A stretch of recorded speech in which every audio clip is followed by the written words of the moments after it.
Okay, so what's your name? Larry J. Martin. Are all the boys named Jay in the middle?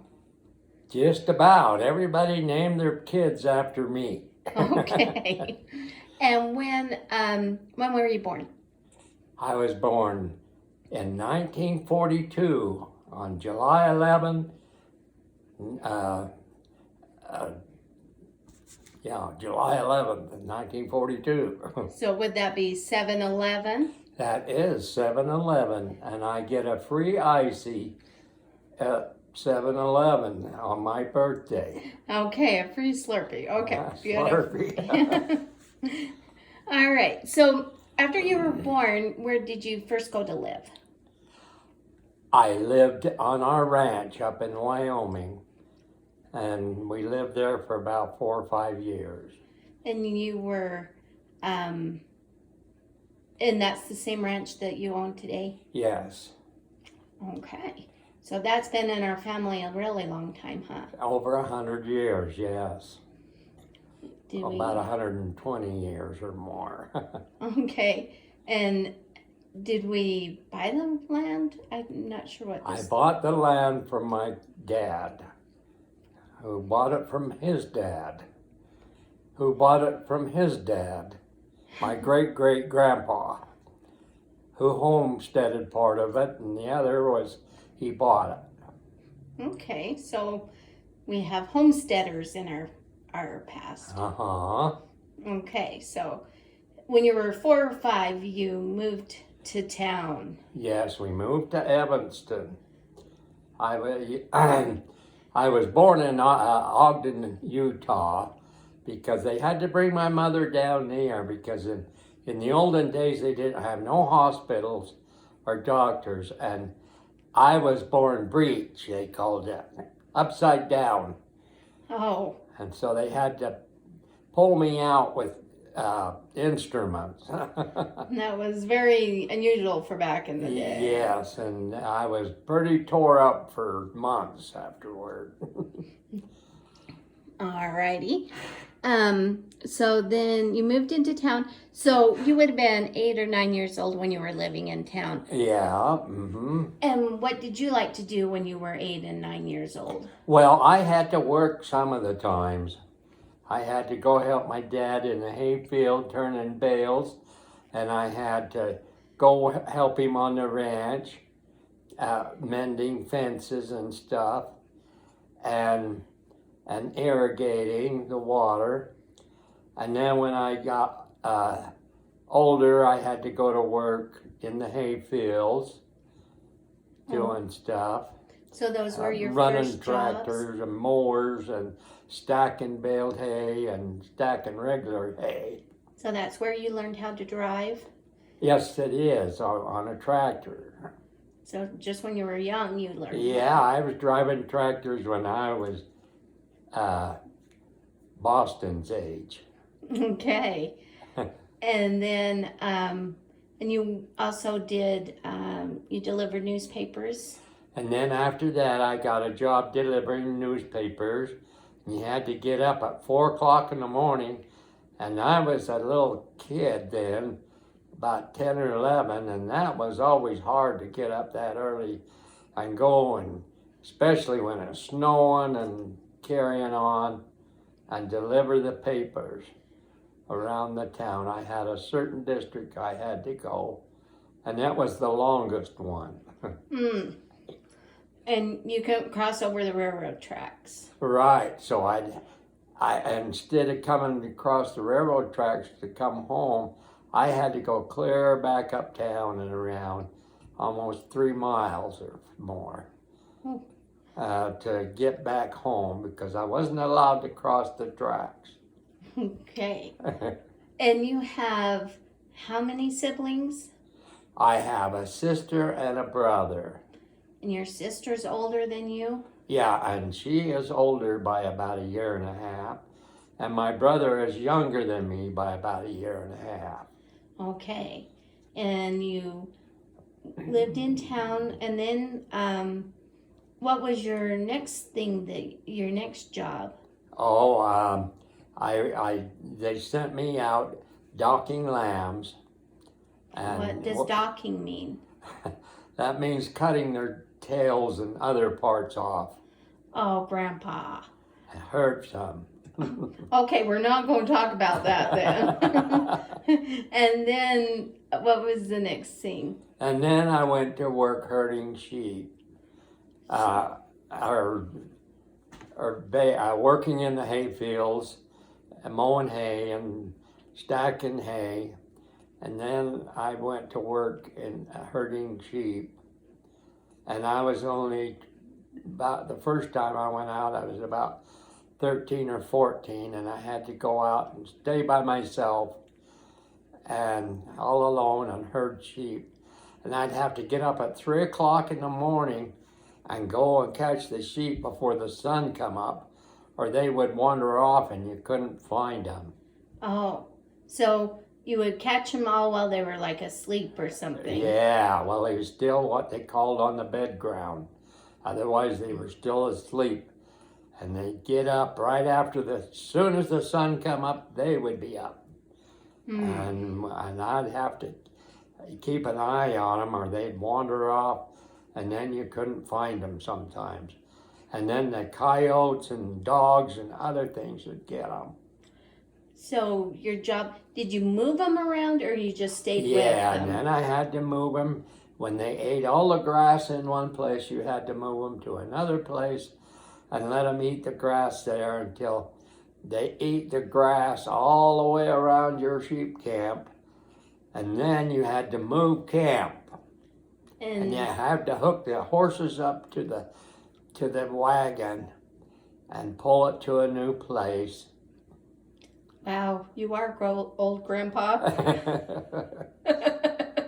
And so this wagon, it looks kind of like a camper or something like that. Yeah, it was like a wagon that had the big high wooden wheels, and it had a canvas over the top of it. Oh. And that's where we lived. It had a stove in it, and a bed, and a table. And you did this all by yourself when you were 13 or 14? Yep, I did. I had to move the camp. Sometimes, not all the time. A lot of times the boss would come out and help me move camp. And so he would bring you food and... Food and water. Sometimes we was in places where there wasn't any water. So he would bring out a cream can full of water. Oh. And you didn't get to bath. You had maybe a sponge bath if you really, you'd save all your water so that you could sponge bath in it. Okay. And then you would cook and drink with the rest. That was good. Okay. But the dishwater and stuff, a lot of times you had to let it settle. Then you'd spoon off their cups and off the top. And that's what you used to sponge bath with. But what about the sheep? They need water?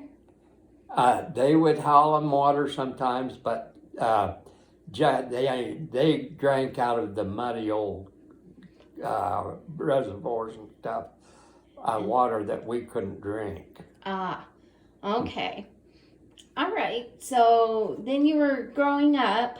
How did maybe tell me the story of how you met Grandma.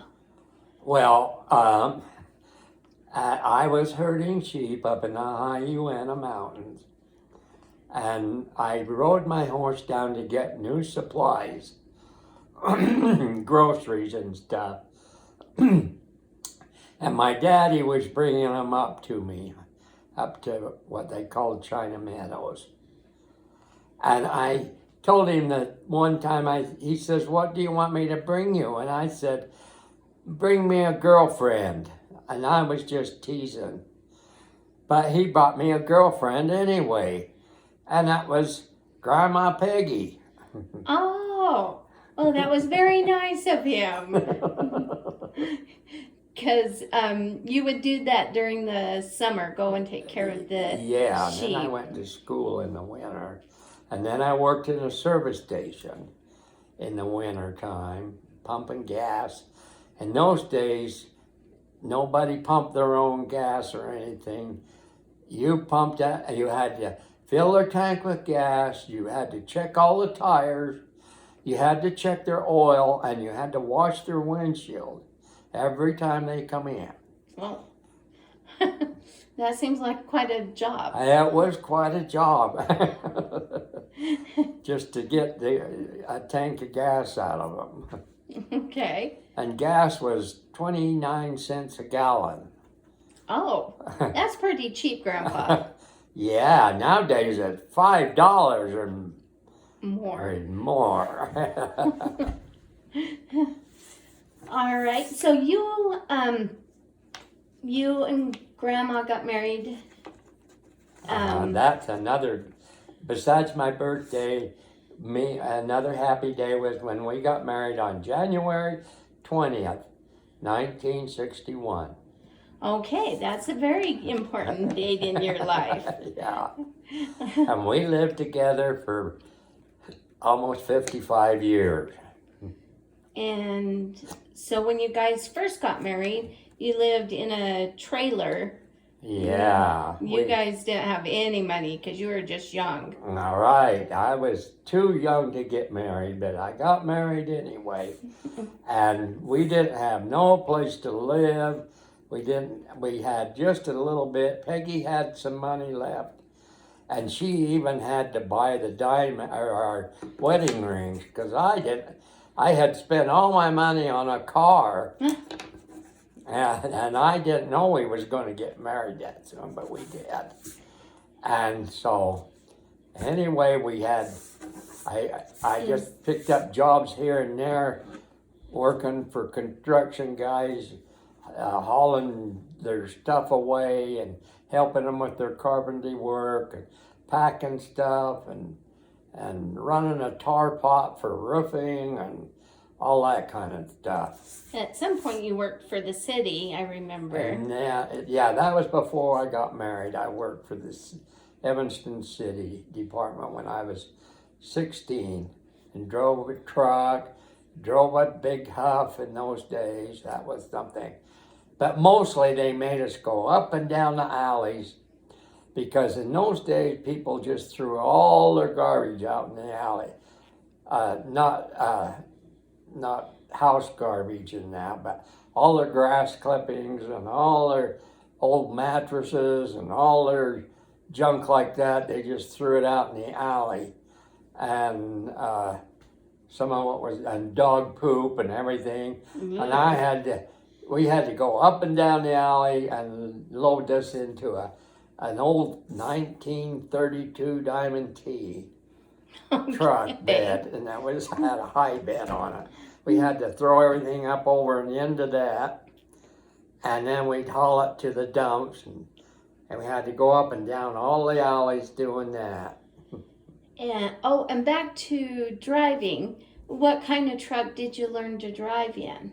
Well, it was an old 1954. Well, it was fairly new then. It was a 1954 truck. And what color was it? It was green. So what do you have now? A 54 truck green, me and my brother. That's what we both learned how to drive. So that's that's the kind of truck that you wanted, right? Yeah, I wanted to build one. Okay. And then, but I wanted an old truck before that. And so Ginger helped me get a truck off the internet. It was 1937. I was looking for a 1940, but I bought a 1937 and it was all beat up, all rusty, and none of the parts worked. So we had to drive clear to North Carolina to pick up an engine, a transmission, and a rear end for it. All that I had to haul home to put on the truck and to make sure that it was all original. And so that's the truck we call Old Blue. Yeah, now that's the truck we call Old Blue. And he's an old 1937. He's kind of fun to drive. We take him to car shows and stuff. Yeah, he's kind of got a mind of his own. Yeah. And nobody can drive him hardly except Grandpa. But I- nobody can drive a stick shift. I know. People have to learn. Maybe like Boston can learn how. Yeah. They have to learn how to drive with a clutch and a brake and how to get the engine revs right and things like that. Okay. All right. Back to you got married. Yeah, and where then did- I went to work in a bakery and I hated that. Yucky. And then so I could make money, and I would deliver groceries in the morning for the grocery stores, and then I'd go to school. I had 2 credits of school I had to finish. So I had to go to school in the morning, and then I had to go to work at the bakery at 3:00 in the morning. I'm seeing And a then thing here. You have to get up really early all the time. And then I had to work until 9:00 and go to school, and then I had to go to work delivering groceries in the afternoon.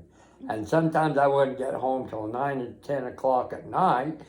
Then I had to get up and do it all over again, and I got so tired at 3 and 4 hours a night sleep. But I did it for a full 2 years, just about a year. And then I went to work for the railroad, clear up in Oregon. Wow, that's a long ways away from Evanston. Yeah, and we moved clear to Oregon and started on the signal department, climbing poles and digging holes. And finally I learned all about signaling, on the circuitry, and I studied hard on my own, on my times off, so I could learn all the nomenclatures and how the circuits ran, and studied books and stuff about electricity. And they put me on hookup gangs where we'd go around and put in the wiring and hook up the signals. So what is this signal? And The signaling is what they put on the track so 2 trains don't run together. And they tell you when you got a red light, you have to stop, and when you got a green light, you can go. so it's not just to tell cars not to cross the railroad tracks. And I also put those in. We put in crossing signals for the cars with the gates that come down so that the train wouldn't run into the cars. But also the kind that tells the trains not to run into each other, Yes. because that's important. And also we had to put in automatic switching, they call it, and that would switch the tracks from one to the other for the train to go on. Ah, okay. And so that was up in Oregon? Where we learned that. And then they started, because I learned it, they decided to send me all over the country, putting in signaling and hot box detectors and all that kind of stuff. And so anyway, I didn't even get a chance to come home on weekends sometimes. And then I had to live by myself out in the hotels and stuff, and it just got bad. And finally Peggy wanted me to get a job where I could be home every night. I don't blame her. So then I went to work for Kennecott. But that's clear in Utah, and you were up in Oregon. I had to move all the way back to Utah, and so I'd be close to Wyoming and my ranch. Okay, and your family. Yeah. So we moved to Salt Lake. And so, And then I didn't like Salt Lake. It was too crowded and too many people. So we moved out to Lake Point. And there wasn't hardly anybody in Lake Point when we moved out here. But now it has grown into a regular city. yeah, it grew up. Lots of houses now. Yeah. All right. Let's talk a little bit about some of the things that you've learned and like to do over the years. Well, after I learned how to do railroad signaling, why I learned how to make the circuitry to make these things work. And so was able to um, take the little the circuits and make new ones that were better and help save lives. So that was a contribution for Yeah. humanity. And then we helped because my father-in-law drilled water wells. I worked with him a lot of times. I learned how to hook up water wells and work with water wells. And so people around Lake Point had water wells, and whenever they had trouble, they would call on me to go help them fix their wells. So I worked on everybody's well for a long time. And that was very helpful for them. Yes. And then I liked to do hobbies, and one of them was leather work. And so I was working with leather, but I couldn't afford to buy it. I was raising a family, but I couldn't afford the leather, so I started tanning my own leather. I studied on it until I learned how, I got books and stuff and read them, and then I learned how to tan my own leather to work with. Okay. And then I like to work with wood too, so I got me a little wood shop and started making stuff in my garage, and I've made all 100 what they call potato boxes for people that they put their potatoes in, and then it's got a drawer underneath to put onions in. Oh, well, that's fun. And I do that and give them away for wedding presents and stuff like that. And they're kind of cute if you can make them cute if you want. Okay, maybe we'll do a couple of pictures at the end of some of our things.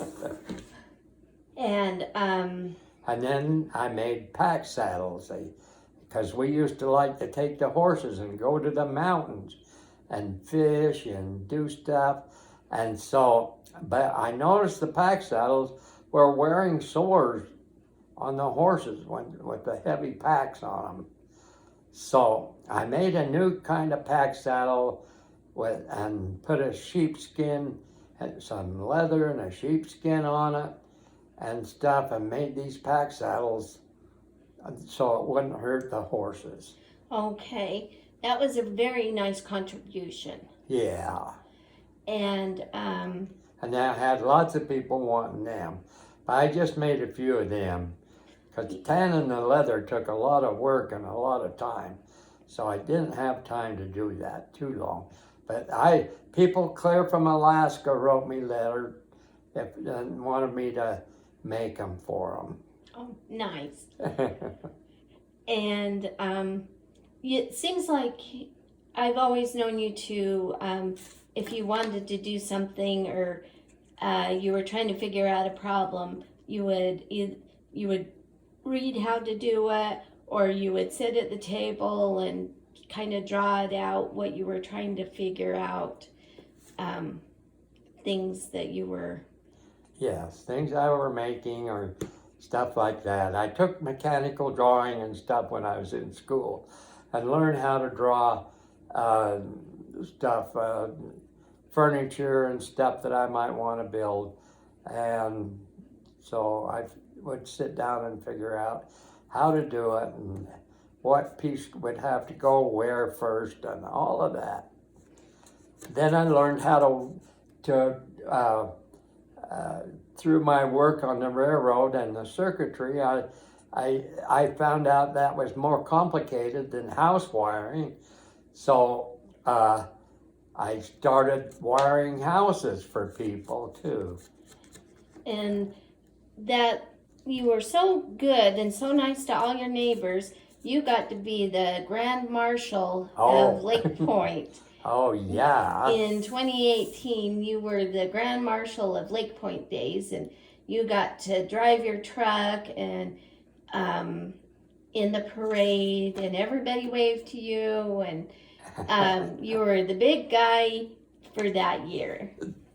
Uh-huh. All right. Let's maybe look at a few things around the house. This is a potato box I made, and it's made to look like the old stoves that we had in the cabooses when I worked for the railroad. And so this is where they cooked on top, and then they would put coal in the little doors and light a fire in there. And this was what this is made out to look like the old stove.